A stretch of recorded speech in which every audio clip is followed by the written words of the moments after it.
അങ്ങനെ നമ്മൾ പെരുന്നാളിന് നമ്മുടെ കൂട്ടുകാരൻ്റെ അവിടേക്ക് പോവാണ്. നമുക്ക് പോയി നോക്കാം എന്തൊക്കെ സ്പെഷ്യലുള്ളതെന്ന് അറിയണ്ടേ.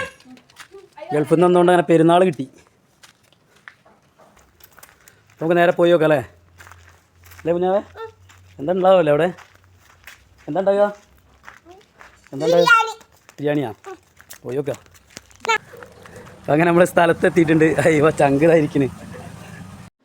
സംഭവം ചെന്ന് നോക്കിയപ്പോൾ നമ്മൾ തന്നെ ഞെട്ടിപ്പോയി കേട്ടോ. നല്ല അടിപൊളി നെയ്ച്ചോറും ചിക്കൻ കറിയും അതേപോലെ നല്ല ബീഫ് വരട്ടിയതും പിന്നെ നല്ല തൈരിലുള്ള ചള്ളാസ് ഉണ്ട്, നല്ല അടിപൊളി മാങ്ങാച്ചാറും ഉണ്ട്. പിന്നെ ഒന്നും നോക്കിയില്ല, വെച്ചങ്ങോട്ട് അടിച്ച് അടിപൊളി സൂപ്പർ ഫുഡ്. പിന്നെ പോരാത്തതിന് നല്ല അടിപൊളി സേമിയ പായസവും, ഒരു രക്ഷയില്ല, കിടിലൻ. അങ്ങനെ നേരത്തെ നാട്ടിലെത്തിയോണ്ട് പെരുന്നാൾ എന്തായാലും റാഹത്തായി. അങ്ങനെ ഫുഡൊക്കെ കഴിച്ചിട്ട് ഇങ്ങനെ ഇറങ്ങിക്കഴിഞ്ഞപ്പോഴാണ് നല്ല അടിപൊളി കുറേ പഴുത്ത പേരയ്ക്ക ഇങ്ങനെ നിൽക്കണ ഓള് കണ്ടത്. പിന്നെ ഒന്നും നോക്കിയില്ല, എന്തായാലും അവിടെ വരെ പോയതല്ലേ, കുറച്ച് നല്ല അടിപൊളി പേരയ്ക്കയും പറിച്ച് അത് തിന്നിട്ട് ഇങ്ങനെ പോന്നു. അപ്പോൾ എല്ലാവരും വീഡിയോ ഇഷ്ടമായി കഴിഞ്ഞാൽ ലൈക്ക് ചെയ്യുക, ഷെയർ ചെയ്യുക, നമ്മുടെ ചാനൽ സബ്സ്ക്രൈബ് ചെയ്യുക.